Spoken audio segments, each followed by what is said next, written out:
Во Чешиново Облешево решен е одвој 20% од барањата за легализација на дивоградбите.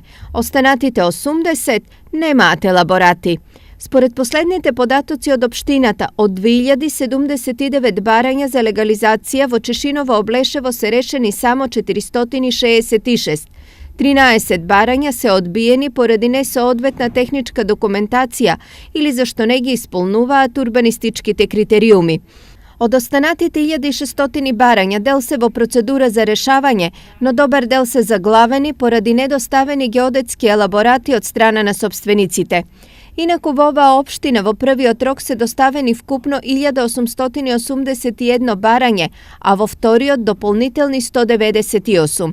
Само овие последниве имаат шанса да се надеваат на легализација, зашто рокот за доставување на елаборати за нив важи до крајот на декември оваа година.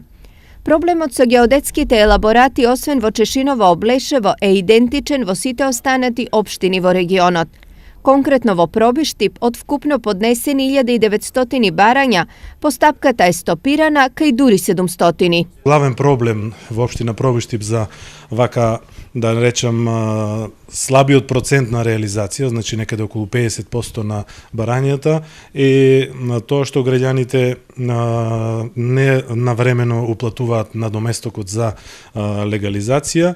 И тоа не е главен проблем, има и одредени спорни предмети за наследства и објекти кои што се за одбивање. Останува во наредниот период општините да ги решат и оние дивоградби за кои граѓаните поднеле соодветна документација во законски определениот рок, а тоа е крајот на 2016 година.